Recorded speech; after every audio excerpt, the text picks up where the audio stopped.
Is treating androgenic alopecia with medical options worth it? Experts weighed in, and stay tuned here at the Hair Wire.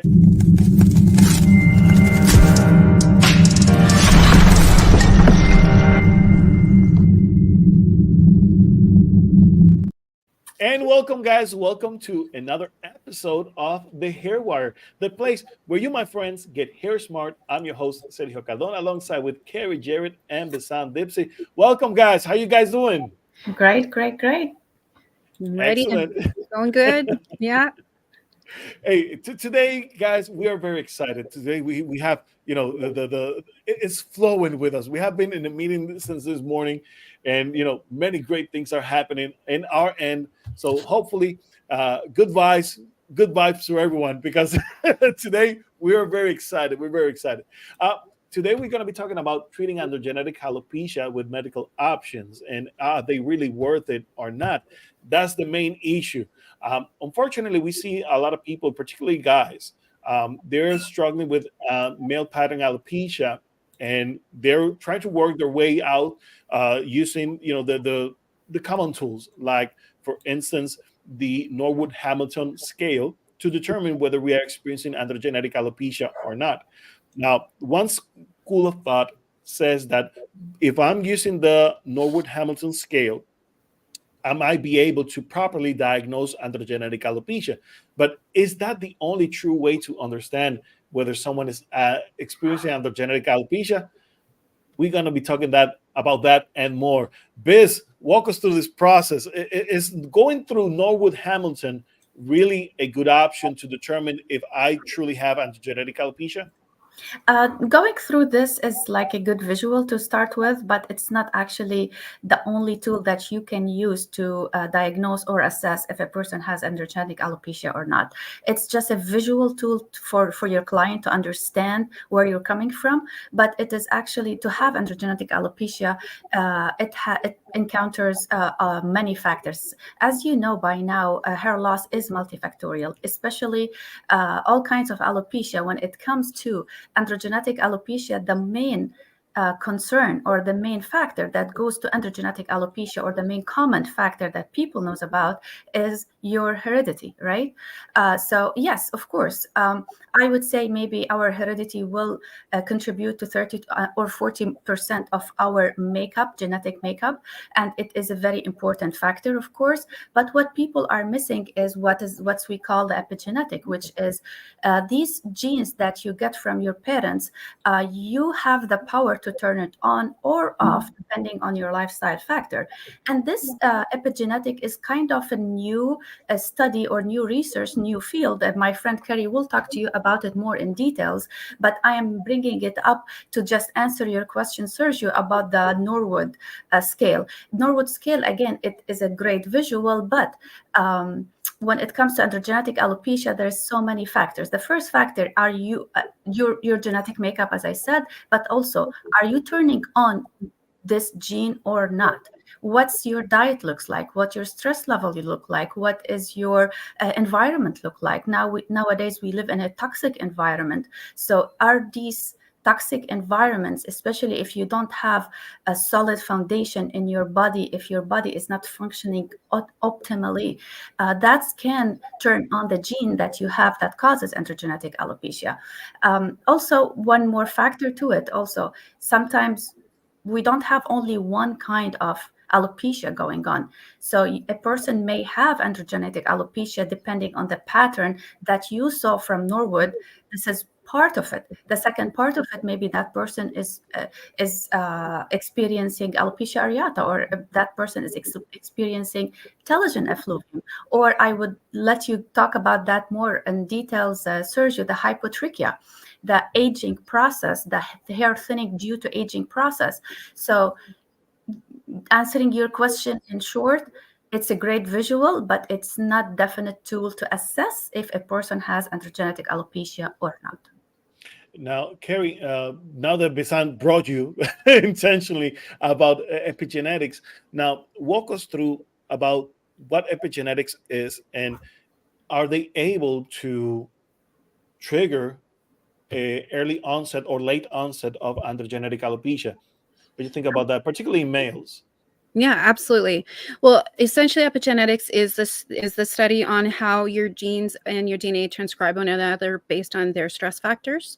Now, in epigenetics, we monitor various areas of stress. A lot of times, people when they say I'm not stressed, they think it's just one type of stress. But with epigenetics, we examine intake stress, so anything your body may be stressed, and oftentimes it's stuff you don't know what you don't know, and you don't know what's normal because it's been normal to you for so long, and doesn't mean that it is um, in a good state of health only because it's something that you're used to already. The next one we look at is physical stress. So any physical stress could also cause an epigenetic episode. For example, the way we sit at a computer causing tension in our shoulders, it could be getting into an accident, it could have be an injury, any of that. And it could be also triggered by an environmental factor as well. The next factor we consider for stress is your environmental factor, which is how you respond to your environment. Often that is like if how you choose to respond to things, or if you're taking home stress, particularly work, money, all of that, that will affect and trigger how your genes and your DNA transcribe one another because you're in fight and flight mode. And then your fourth one that we examine is your residual stress. So anything that may trigger trauma. So maybe you had a traumatic experience happen 10 years ago and you forget it, put it in the closet, but say 10 years from now, something brings it back to the surface and it could trigger a stress response, commonly seen in a lot of progressive type hair losses.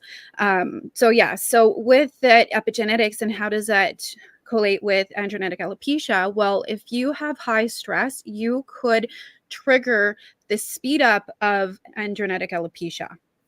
And also too, because you're in a predisposition of having androgenic alopecia does also not mean that you're going to get it.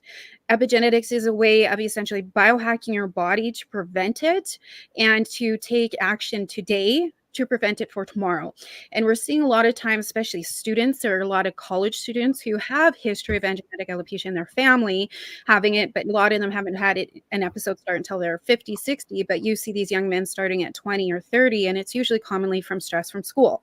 So epigenetics is us just monitoring that and seeing where that trigger may stem from. Definitely. Now, I wanted to, incorporate the different views on terms of androgenic alopecia. As we were mentioning in the beginning, we have the Norwood Hamilton scale that is, just it records a pattern. It helps you determine whether the pattern, how is it going and how it could flow in the future. It has been the gold standard to help us identify androgenic alopecia, but now we have other tools. Now we have a polarized microscopy that can help us measure the depth of the follicle, whether we are truly experiencing miniaturization of the follicle or not. Because one of the things that actually tells us that someone is experiencing androgenic alopecia is the fact that those follicles are becoming miniaturized and then become cicatricial at the end of it. So the process is that as we are diving into this subject, we need to understand that there are different schools of thoughts. The more common one, of course, the base on the pattern, but we also need to understand that there need to be a genetic components, whether it's hereditary or epigenetics, and we need to incorporate those school of thoughts in that same category. And finally, is your follicles actually being miniaturized or not? Because we need to understand if someone is experiencing, for instance, hair loss in the frontal area, is it only because of androgenic alopecia? In the case of guys, males, usually we start seeing the guys losing the frontal area, and they quickly believe and they go and grab a minoxidil bottle because they start to think that they are experiencing androgenic alopecia.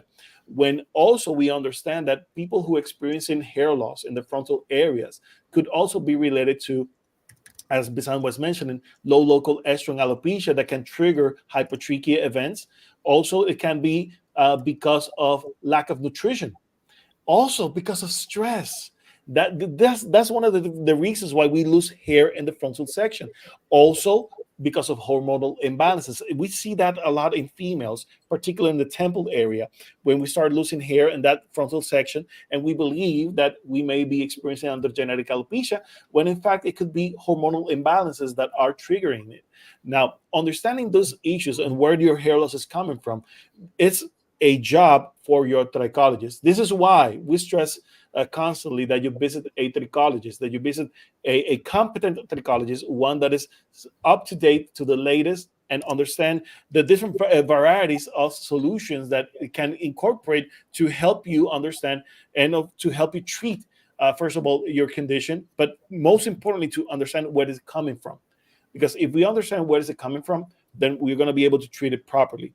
Now, one other school of thought believes that in terms of pattern, that if the pattern does not start in the vertex area, it's not true androgenic alopecia. Now, again, there are different school of thoughts. And now when it comes to treatment plans, I mentioned about minoxidil, but what are some of the other forms of medications that are available to treat androgenic alopecia?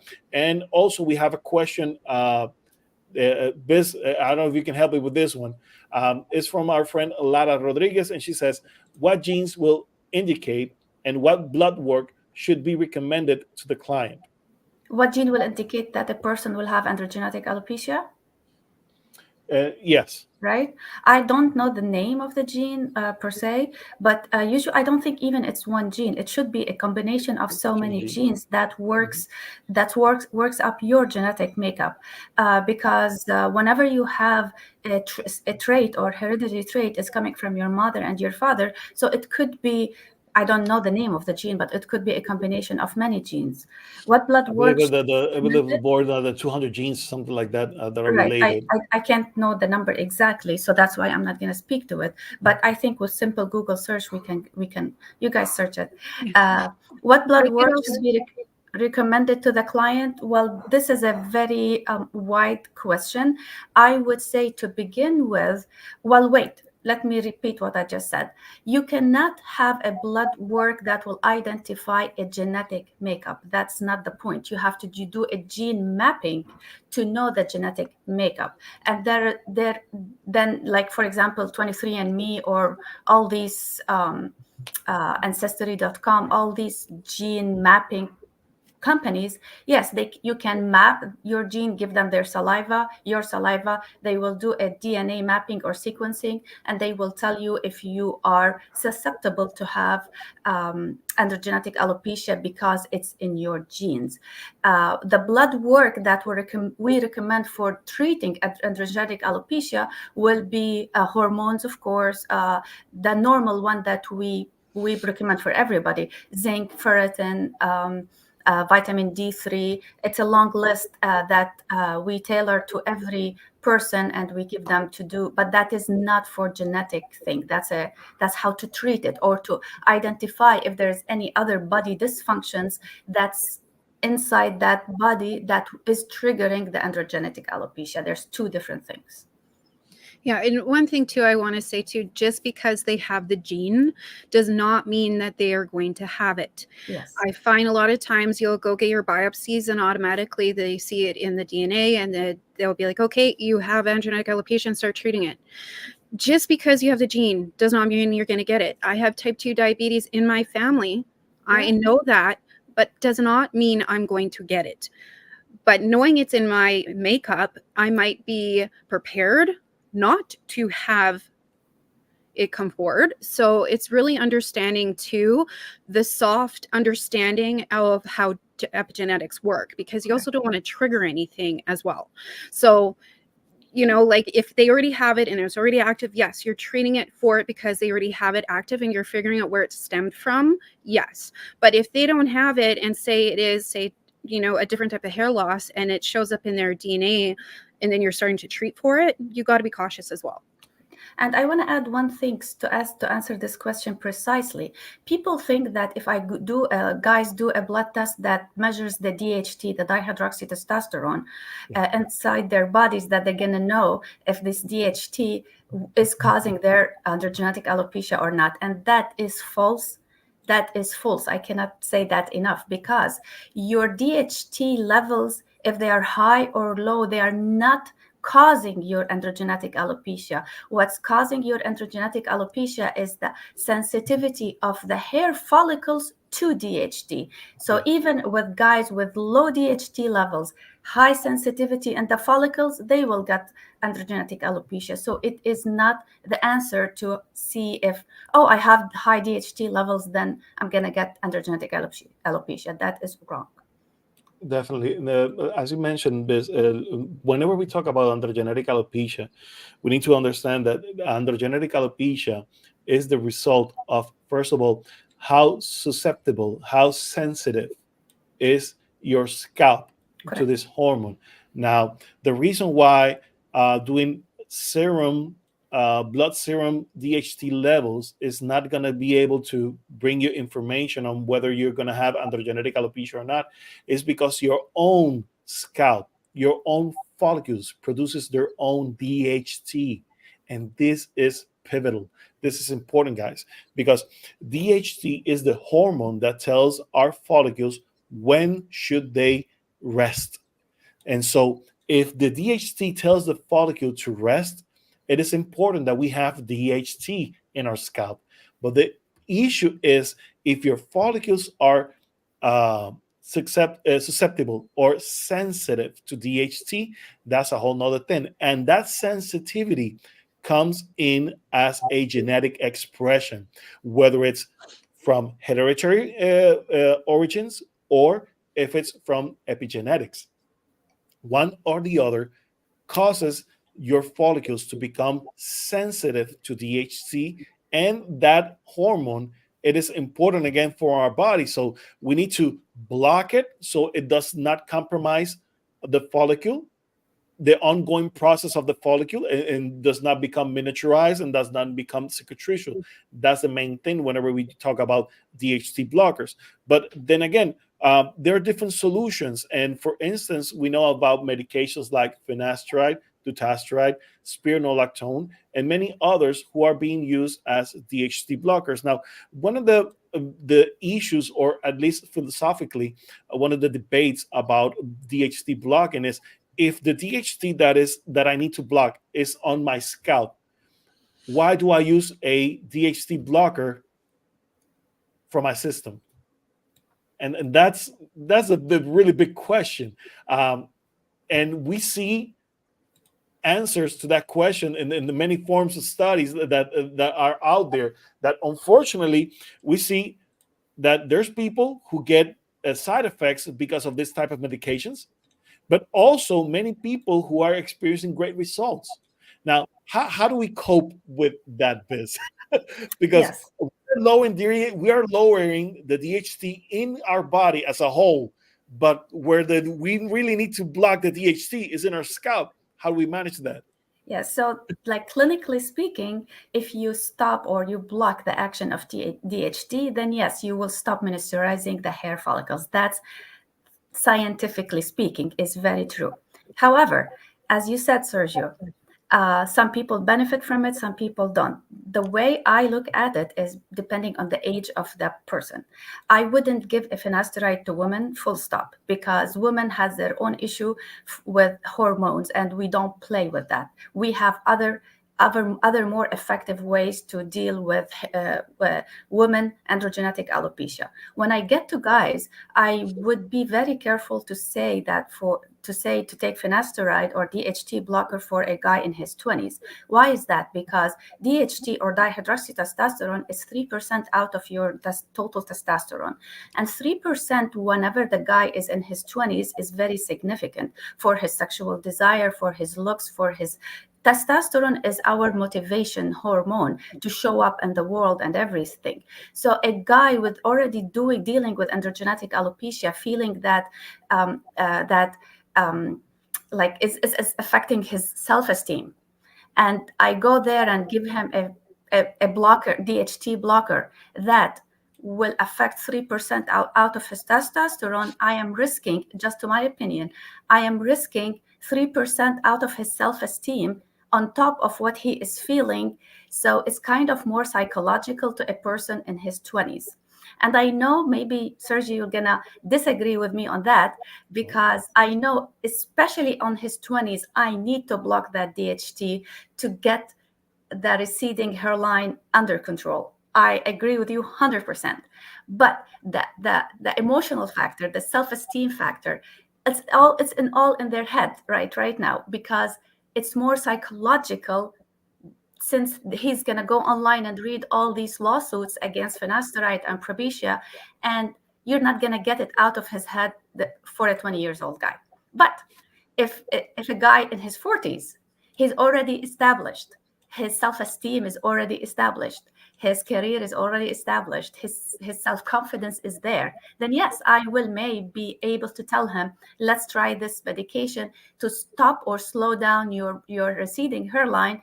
And he, just because it's psychologically acceptable to him, he's going to be okay. So first of all, I would deal with the psychological part of it before even telling them, oh, finasteride is going to be good for you or not. I like where you're heading with this, Biz, because for the viewers, guys, understand this. It will always depend on where you are in terms of the stage, how late it is on you, is how early we're starting to seeing the onsets of this condition on your scalp. Because I mean, you're on your earlies and you're just receding your hairline. What's common in the 20s. Are you going to start using minoxidil because of it? No, because naturally we will have a receding hairline over the years. It's a good, there's I would say, the receding hairlines at the 20s, the 30s, the 40s, the 50s, which is normal, guys. Normal. It does not mean that this is the end of the world. And that's a problem, because unfortunately, because of media, because of social media, because of advertising, a lot of people have the tendency to say, oh, I need to start using minoxidil, I need to start using finasteride. Do you really need to use minoxidil, finasteride? Do you really have androgenic alopecia? And that's the main issue, understanding whether you truly have it or not.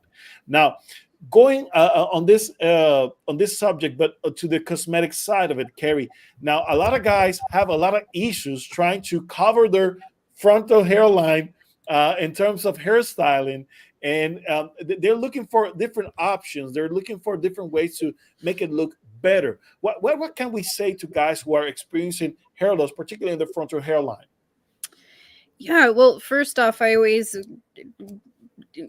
work with them on their confidence first, just like Bisan was talking about.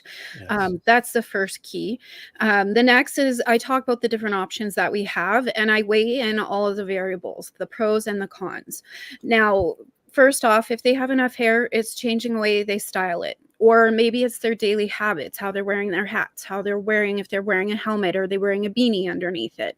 I also consider everyday factors to do preventative actions for future hair loss too, especially if they are in an industry where they have to wear a hard helmet or a hat or a cap. And then I give them other options. So say they don't want to have any of the styles that we come up with, we talk about different options like SMP, which Basan could go further into that. She's an expert in this. There are fibers which you can use, and we weigh in the pros and cons of using the hair fibers.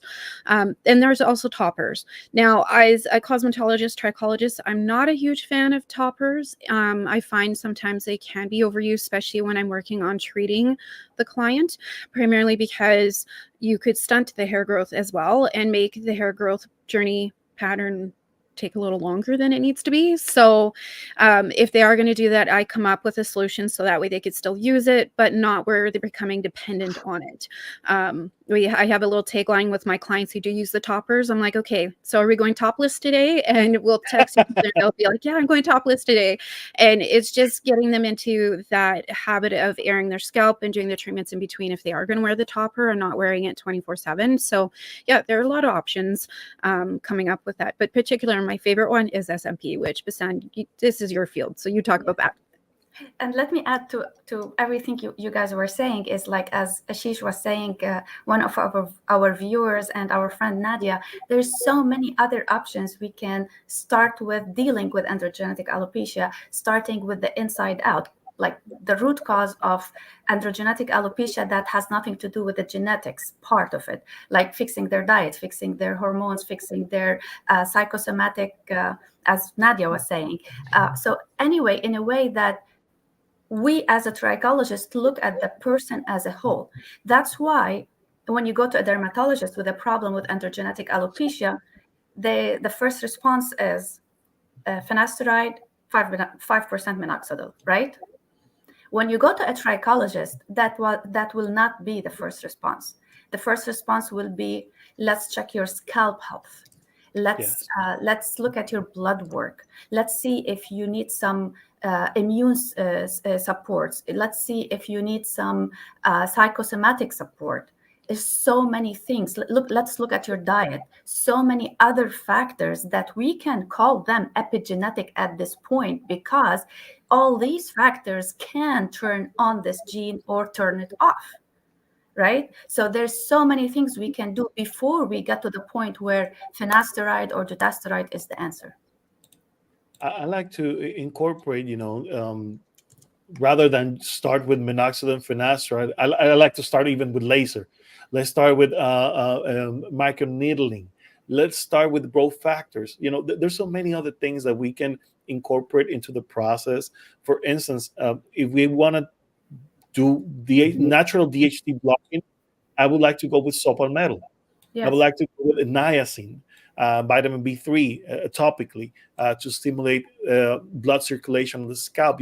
There are many techniques that can be used to treat early signs of androgenic alopecia. Now, we have a question here again from our friend Lala, and she's asking about what would you tell a client that has been using minoxidil and then they stop, they lose more hair, and the question is, the answer will be yes, people will lose hair if they stop using minoxidil, but you have to consider whether someone has true androgenic alopecia or not, because if they don't, they will not be dependent on minoxidil. So by losing the minoxidil, yes, you may experience a little bit of shedding because of the blood circulation that you have been increasing due to the use of minoxidil. But once that stops, of course, that rich environment of circulation will stop. And yes, you may experience some shedding, but not a huge event. But if you experience a drawback because you have been using minoxidil for so long and you are a true androgenic alopecia patient, anything that you have regained using minoxidil, it will be lost. It's as simple as that. So we need to understand where the time frame, the timeline. When do you start using the minoxidil? Whether you truly have androgenic alopecia or not, and how you're going to be dosing down until you eliminate the minoxidil if you want to go without minoxidil. So there's different strategies that we can combine. Usually, when someone says to me that I don't want to keep using minoxidil, I want to stop using minoxidil. Okay, excellent. Then let's use something that will increase the blood circulation to your scalp. Something like vitamin B3, niacin. Am I pronouncing it right? Niacin? Yeah, you're right. All right. Yep. My Spanish starts to kick in. So you're good. Right. All right, just making sure. So I want to use something like niacin. Maybe I can use something like caffeine to the scalp. Something that's been used very commonly right now to help increase blood circulation. Things like massage, things like heat. We can use heat treatment to incorporate and to bring in more circulation to the scalp. That way, I can start reducing the use of minoxidil, and that way we can get the benefits of blood circulating through the area more robust, more frequently. Again, I like to use, for instance, microneedling, because through microneedling, you can regenerate new blood vessels. That's angiogenesis is what it's called. You can start creating new blood vessels into the area, which will increase blood circulation. And that way, there's a way in which you can stop using minoxidil and start moving to something else. But again, if you are experiencing true androgenic alopecia, I would not recommend to stop using minoxidil unless you want to try something different, in which case there's a chance that you might lose what you already regained. So in that sense, we have to be very mindful in that sense. We have also Nadia saying over here, use the use of polarized light microscopy to understand where they are, where they at with their hair faces. Yeah, definitely. Uh, sorry, I do not have my glasses today. I'm learning, so sorry about that. But the thing is, yes, through polarized microscopy, we can learn where the follicle is, which stage, where the phases is, whether we're in the early stage or we're in an advanced stage. And that is something that a lot of people do misunderstand, where they are in terms of their hair loss. Am I in an advanced? Am I in an early stage? And depending on where you are, is the type of treatment that you're going to get, is the type of treatment that you're going to need, which is why it's not the same for everyone. So again, we also are seeing a lot of new techniques. For instance, we've seen about PRP. Is PRP going to stop androgenic alopecia? Of course not. PRP is going to help you get nutrients to an area, but what about your blood? If your blood is not reaching nutrients, you're not going to get anywhere with PRP.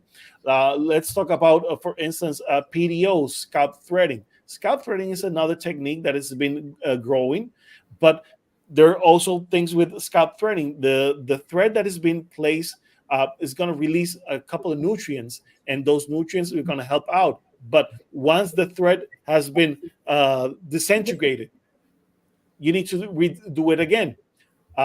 Let's talk about exosomes. Biz, you're the expert on exosomes. Why people like to use exosomes? Yes, And what are some of the downsides of exosomes? Yeah, so it's a great question because exosome is the new trend now after PRP is dying, right? A little bit. But exosome basically, because of the new era of stem cells and stem cell science and all the injecting your stem cells back to your body, taking it from the bone marrow, injecting it back to your body, which is illegal in the United States, but it is legal somewhere else, like Malaysia. People will fly to Malaysia to get the stem cells out of the bone marrow and re-injected in their hair and their scalp and their faces everywhere. Scientifically speaking, these stem cells in the bone marrow, basically, when they are injected in any area, it will regenerate that area because it has exosomes. Exosomes is actually the molecule that comes out when you inject these stem cells back into the body. So it's kind of like just a more fancy way to say stem cell therapy. They make it more Exotic. personalized to hair loss. Yes, I love that. But in any case, exosomes or stem cells re-injecting in the body, it's a great way to put the growth factors, to put all the small cells that's going to regenerate that area. And yes, in theory, it's a great idea. However, what's happening in the United States, especially with exosomes, that's why they changed the name from stem cells to exosomes, is they take it from the placenta of the pregnant woman. So kind of it has a very ethical point of view to it. And because it's ethically it's uncontrolled or ethically is unacceptable, what they did is they synthesize the exosomes like synthetic. So basically you are injecting something that's synthesized in a lab that has growth factors into your scalp. So far, no other side effects are reported, but this is a brand new technology. Like they have been doing it maybe for the past 5 years widely. It has been discovered 10 years ago, but 5 years has been so widely done in hair transplant surgery centers and some dermatologists too. So we don't know the long-term effect of these synthetic exosomes that has been synthesized to create something like a stem cell. There's a lot of questions here about stem cells, and one of the things that Nadia was mentioning, companies selling lies, saying stem cells for healthy 15, 17-year-old people. Oh my gosh, extracted and put into a scalp, which is a huge lie. Let me answer that. So yes, Ashish, he was saying that the hair matrix stem cells, it's something called A cell, or this is what's in America has been sold with a company called the Matrix or Cell Matrix. They call it A cell. It's actually the A cell is cells that has been extracted from the pig urinary tract, and it has a lot of growth factors in it. They will purify it and add it to the PRP, and then re-inject it back to the hair follicles. So it's a great idea that it has a lot of hair factors in it, but one injection of PRP plus a cell in the United States is $3,500. So for $3,500, you will get regenerative effects in your scalp for the next, I would say, 3 months.